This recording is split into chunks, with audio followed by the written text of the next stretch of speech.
ਟਿਵਾਣਾ ਸਾਹਿਬ, ਤੁਸੀਂ ਰੰਗਮੰਚ ਦੇ ਬਹੁਤ ਵਧੀਆ ਕਲਾਕਾਰ ਹੋ। ਤੁਸੀਂ ਕੀ ਸਮਝਦੇ ਹੋ ਕਿ ਫਿਲਮ 'ਚ ਅਦਾਕਾਰੀ ਕਰਨੀ ਅਤੇ ਰੰਗਮੰਚ 'ਤੇ ਅਦਾਕਾਰੀ ਕਰਨੀ, ਇਹਨਾਂ ਦੋਨਾਂ 'ਚ ਕੀ ਫ਼ਰਕ ਹੈਗਾ?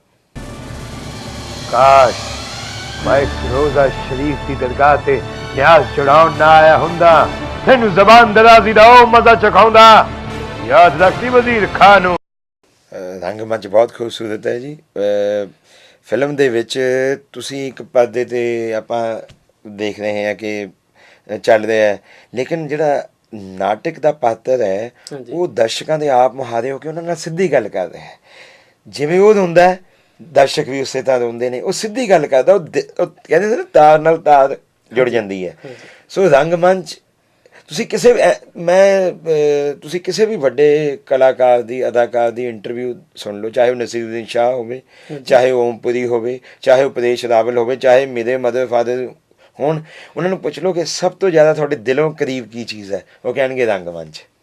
ਨਾਲੇ ਉਹ ਫਿਲਮ ਐਕਟਰ ਨੇ ਵੱਡੇ ਵੱਡੇ, ਉਹਨਾਂ ਨੇ ਬੜੀ ਮਕਬੂਲੀਅਤ ਹਾਸਿਲ ਕੀਤੀ ਹੈ, ਲੇਕਿਨ ਉਹ ਕਹਿੰਦੇ ਨੇ ਵੀ ਜੇ ਸਟੇਜ 'ਤੇ ਜਾਣ ਦਾ ਮੌਕਾ ਮਿਲੇ ਅਤੇ ਆਡੀਅנס ਨਾਲ ਸਿੱਧੀ ਗੱਲ ਕਰਨ ਦਾ ਮੌਕਾ ਮਿਲੇ, ਕਿਉਂਕਿ ਉਹਦੇ ਵਿੱਚ ਐਕਸਾਈਟਿੰਗ ਬਣ ਜਾਂਦੀ ਹੈ। ਸੋ ਰੰਗਮੰਚ ਹਮੇਸ਼ਾ ਆਪਣਾ ਇੱਕ ਮੁਕਾਮ ਰੱਖੇਗਾ ਹੀ ਰੱਖੇਗਾ, ਚਾਹੇ ਫਿਲਮਾਂ ਕਿੱਡੇ ਕਿੱਡੇ ਵੱਡੇ ਬੈਨਰ ਦੀਆਂ ਹੋ ਜਾਣ। ਔਰ ਮੈਂ ਸਮਝਦਾ ਕਿ ਅਗਰ ਪੰਜਾਬ ਦੇ ਵਿੱਚ ਵੀ, ਜਿਵੇਂ ਲੰਡਨ ਦੇ ਵਿੱਚ ਜਾਂ ਨਿਊਯਾਰਕ ਦੇ ਵਿੱਚ ਵੀ, ਕਿਉਂਕਿ ਮੈਂ ਨਵੀਂ ਪੰਜੀਰੀ ਨਵੀਂ ਸੋਚ ਰੱਖਦਾ, ਜੇ ਅਸੀਂ ਐਕਸਾਈਟਿੰਗ ਬਣਾਵਾਂਗੇ, ਅਸੀਂ ਉਸ ਤਰ੍ਹਾਂ ਦਾ ਐਟਮੋਸਫੀਅਰ ਕ੍ਰੀਏਟ ਕਰਾਂਗੇ ਜਿਵੇਂ ਲੰਡਨ ਦੇ ਵਿੱਚ ਜਿਹੜਾ ਉਹਨਾਂ ਦੇ ਬ੍ਰੌਡਵੇ ਹੈ, ਜਾਂ ਜਿਹੜਾ ਨਿਊਯਾਰਕ ਦੇ ਵਿੱਚ ਅਤੇ ਉਸੇ ਸਾਡੇ ਦਰਸ਼ਕ ਵੀ ਆਉਣਗੇ ਨਾਟਕ ਦੇਖਣ ਨੂੰ, ਜੇ ਅਸੀਂ ਉਸ ਤਰ੍ਹਾਂ ਦੀਆਂ ਨਵੀਆਂ ਟੈਕਨੋਲੋਜੀਜ਼ ਨੂੰ ਰੰਗਮੰਚ ਲੈ ਕੇ ਆਵਾਂਗੇ। ਬਹੁਤ ਲੋੜ ਹੈ। ਅਤੇ ਅੱਜ ਕੱਲ੍ਹ ਕਿਹੜਾ ਨਵਾਂ ਨਾਟਕ ਡਾਇਰੈਕਟ ਕਰ? ਹੁਣੀ ਜੀ ਸਾਨੂੰ ਬੜਾ ਅੱਛਾ ਸੁਨਹਿਰੀ ਮੌਕਾ ਮਿਲਿਆ। ਅਸੀਂ ਸਰਹੰਦ ਦੀ ਦੀਵਾਰ ਤਾਂ ਆਪਣਾ ਬੜੀ ਮਕਬੂਲੀਅਤ ਹਾਸਿਲ ਹੋਈ ਹੈ, ਔਰ ਸਾਡੇ ਜਿਹੜੇ ਕੈਨੇਡਾ 'ਚ ਬੈਠੇ ਦਰਸ਼ਕ ਨੇ ਉਹਨਾਂ ਨੂੰ ਵੀ ਪਤਾ, ਉਹਨਾਂ ਨੇ ਵੀ ਬੜਾ ਸਰਾਹਿਆ। ਸਗੋਂ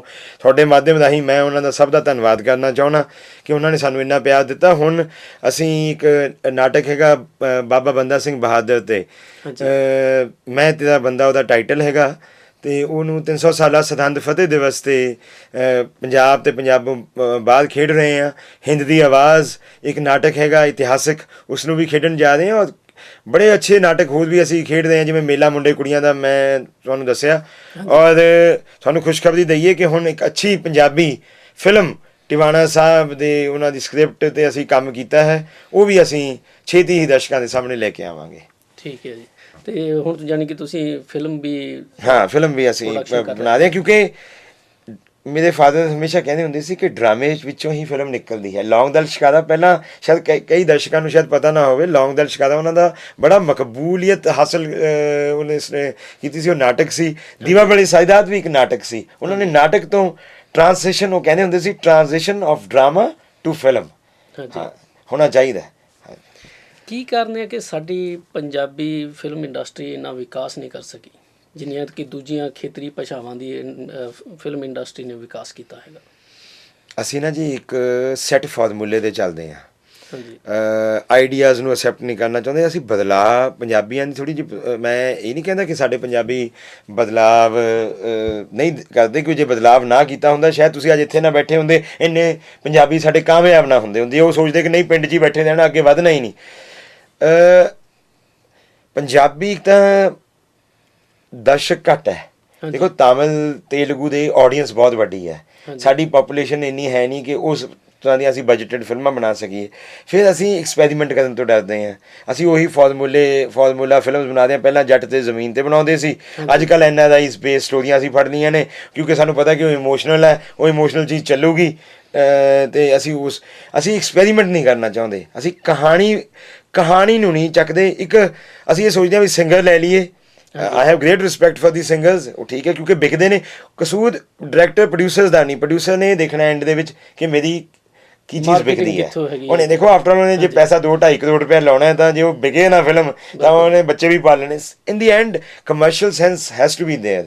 ਬਟ ਮੈਂ ਇਹ ਬਿਲੀਵ ਕਰਦਾ ਕਿ ਅਗਰ ਛੋਟੀਆਂ ਅਸੀਂ ਪੰਜਾਬ ਫਿਲਮਾਂ ਕੋਸ਼ਿਸ਼ ਕਰੀਏ, ਛੋਟੇ ਬਜਟ, ਉਹਨੂੰ ਬਜਟ ਨੂੰ ਕੰਟਰੋਲ 'ਤੇ ਰੱਖੀਏ, ਇਹਦੇ ਵਿੱਚ ਸਾਡੇ ਐਕਟਰਾਂ ਨੂੰ ਵੀ ਸਹਿਯੋਗ ਦੇਣਾ ਪਊਗਾ, ਜਿਹੜੇ ਅੱਛੇ ਸਾਡੇ ਪੰਜਾਬੀ ਦੇ ਮਕਬੂਲ ਐਕਟਰਸ ਨੇ, ਚਾਹੇ ਉਹ ਬੰਬੇ 'ਚ ਵੱਸਦੇ ਨੇ, ਕਿ ਅਗਰ ਉਹਨਾਂ ਕੋਲ ਅੱਛੀ ਸਕ੍ਰਿਪਟ ਆਵੇ ਜਿਹਦੇ 'ਚ ਸਟੋਰੀ ਬਹੁਤ ਅੱਛੀ ਹੋਵੇ, ਲੇਕਿਨ ਉਹ ਪ੍ਰੋਡਿਊਸਰ ਦੇ ਏਡੇ ਬਜਟ ਦਾ ਨਾ ਹੋ ਸਕੇ, ਉਹ ਇਹਦੇ ਕੋਲ ਇੰਨਾ, ਤਾਂ ਦੇ ਸ਼ੁੱਡ ਐਕਸੈਪਟ ਕਿ ਮੈਨੂੰ ਪੁਰੀ ਸਾਹਿਬ ਨੇ, ਓਮ ਪੁਰੀ ਨੇ ਇੱਕ ਵਾਰੀ ਕਿਹਾ ਸੀ ਕਿ ਅਗਰ ਮੇਰੇ ਕੋਲ ਅੱਛੀ ਸਟੋਰੀ ਆਉਂਦੀ ਹੈ ਤਾਂ ਕਈ ਵਾਰੀ ਮੈਂ ਆਪਦਾ ਪ੍ਰਾਈਜ਼ ਘਟਾ ਦਿੰਦਾ, ਕਿਉਂਕਿ ਮੈਨੂੰ ਲੱਗਦਾ ਹੈ ਕਿ ਇਹ ਇੱਕ ਅੱਛੀ ਫਿਲਮ ਹੈ, ਅੱਛੀ ਫਿਲਮ ਬਣਾ ਰਹੇ ਨੇ।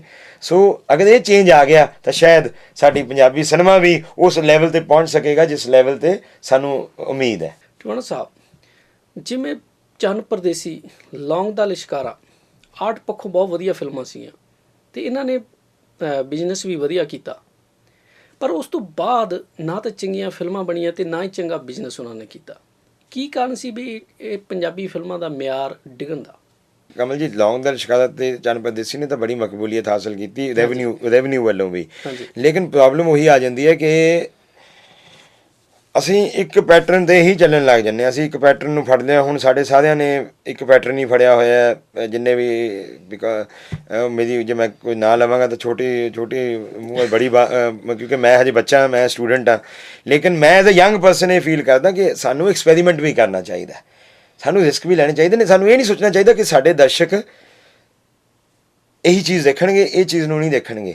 ਦਰਸ਼ਕ ਬੜਾ ਸਿਆਣਾ ਹੋ ਚੁੱਕਿਆ, ਉਹਨੂੰ ਵਾਈਡਰ ਦੇਖੋ। ਅੱਜ ਬੱਚੇ ਜੇ ਸਾਡੇ ਨੇ, ਉਹਨਾਂ ਨੂੰ ਇੰਟਰਨੈਟ ਦੀ ਫੈਸਿਲਿਟੀ ਅਵੇਲੇਬਲ ਹੈ, ਉਹਨੂੰ ਹਾਲੀਵੁੱਡ ਦੀਆਂ ਫਿਲਮਾਂ ਵੀ ਦੇਖਦੇ ਨੇ, ਹਿੰਦੀ ਸਿਨੇਮਾ ਵੀ ਦੇਖਦੇ ਨੇ, ਦੇ ਸੀ ਐਵਰੀ ਕਾਈਂਡ ਆਫ ਸਿਨੇਮਾ, ਹੈ ਨਾ ਜੀ। ਸੋ ਐਸੀ ਨਹੀਂ ਗੱਲ ਹੈ ਕਿ ਉਹ ਉਸ ਚੀਜ਼ ਨੂੰ ਨਹੀਂ ਕਰਨਗੇ। ਸੋ ਸਾਨੂੰ ਪੈਟਰਨ ਥੋੜ੍ਹਾ ਜਿਹਾ ਚੇਂਜ ਕਰਨਾ ਪਊਗਾ, ਪਰ ਉਹ 'ਚ ਐਕਟਰਸ ਦੀ ਮੈਂ ਫਿਰ ਕਹਿਣਾ ਕਿ ਐਕਟਰਸ ਨੂੰ ਵੀ ਥੋੜ੍ਹਾ ਜਿਹਾ ਨੀਚੇ ਆ ਕੇ ਗੱਲ ਕਰਨੀ ਪਊਗੀ ਆਪਣੇ ਪ੍ਰਾਈਸ 'ਤੇ। ਠੀਕ ਹੈ। ਤੁਸੀਂ ਕੋਈ ਸਟੋਰੀ 'ਤੇ ਕੰਮ ਕਰ ਰਹੇ ਹੋ ਇਸ ਵੇਲੇ? ਅਸੀਂ ਆਲਰੇਡੀ ਸਟੋਰੀ 'ਤੇ ਕੰਮ ਕਰ ਚੁੱਕੇ ਹਾਂ ਜੀ। ਹੁਣ ਅਸੀਂ ਮੈਂ ਇਸ ਤੋਂ ਬਾਅਦ ਅਗਸਤ ਦੇ ਵਿੱਚ ਜਗਜੀਤ ਜੀ ਕੋਲੇ ਜਾਣਾ। ਅਸੀਂ ਉਹ ਸਾਡੀ ਫਿਲਮ ਦੇ ਮਿਊਜ਼ਿਕ 'ਤੇ ਕੰਮ ਕਰਨਾ ਸ਼ੁਰੂ ਕਰਾਂਗੇ, ਔਰ ਕਿਉਂਕਿ ਮੈਂ ਪਰਮਾਤਮਾ ਵਾਹਿਗੁਰੂ ਤੋਂ, ਉਹ ਕਹਿੰਦੇ ਹੁੰਦੇ ਨੇ, ਉਸ ਦੀ ਜਿਹੜੀ ਰਜ਼ਾ ਤੋਂ ਬਿਨਾਂ ਪੱਤਾ ਨਹੀਂ ਹਿਲਦਾ। ਸੋਚ ਬੰਦਾ ਸਾਡਾ ਕੰਮ ਹੈ ਕਲਮ ਕਰਨਾ, ਸੋਚਣਾ। ਅਸੀਂ ਸਕ੍ਰਿਪਟ ਤਿਆਰ ਕਰ ਲਈ ਹੈ ਸੰਗੀਤ 'ਤੇ, ਔਰ ਮੈਨੂੰ ਉਮੀਦ ਹੈ ਕਿ ਅਗਲੇ ਸਾਲ ਤੱਕ ਤੁਹਾਨੂੰ ਅਸੀਂ ਇੱਕ ਬਹੁਤ ਅੱਛੀ ਸਾਡੇ ਬੈਨਰ ਦੀ ਫਿਲਮ, ਕਿਉਂਕਿ ਮੈਨੂੰ ਕਈਆਂ ਨੇ ਕਿਹਾ ਕਿ ਡਰਾਮੇ ਠੀਕ ਨੇ ਮਨਪਾਲ, ਲੇਕਿਨ ਟਿਵਾਣਾ ਸਾਹਿਬ ਉਹ ਪਤਾ ਕੀ ਹੈ ਜੀ, ਕਹਿ ਕੇ ਡਰਾ ਦਿੰਦੇ ਨੇ। ਸਗੋਂ ਡਰਾਮੇ ਠੀਕ ਨੇ ਮਨਪਾਲ, ਬੜੀ ਅੱਛੀ ਗੱਲ ਹੈ। ਸਾਨੂੰ ਨਾ ਲੌਂਗ ਦਾ ਲਿਸ਼ਕਾਰਾ ਵਰਗੀ ਕੋਈ ਤੁਹਾਡੇ ਤੋਂ ਸ਼ੋਅ ਵਧੀਆ ਫਿਲਮ ਲੈ ਕੇ ਆਓ, ਉਹ ਫਿਰ ਰਿਸਪਾਂਸਿਬਿਲਿਟੀ ਜ਼ਿਆਦਾ ਵੱਧ ਜਾਂਦੀ ਹੈ, ਕਿਉਂਕਿ ਜੇ ਉਸ ਰਿਸਪਾਂਸਿਬਿਲਿਟੀ 'ਤੇ ਅਸੀਂ ਸਿੱਧੇ ਨਾ ਚੜ੍ਹ ਸਕੇ ਤਾਂ ਫਿਰ ਲੋਕਾਂ ਨੇ ਕਹਿਣਾ, ਲਓ ਜੀ ਲੌਂਗ ਦਾ ਲਿਸ਼ਕਾਰਾ ਬਹੁਤ ਵਧੀਆ ਸੀ, ਆਹ ਮੁੰਡੇ ਨੇ ਆਹ ਕੀਤਾ ਕੰਮ। ਸੋ ਸਾਡੀ ਕੋਸ਼ਿਸ਼ ਹੋਈ ਹੈ ਵੀ ਉਸੇ ਤਰ੍ਹਾਂ ਦਾ ਅਸੀਂ ਕੰਮ ਕਰੀਏ।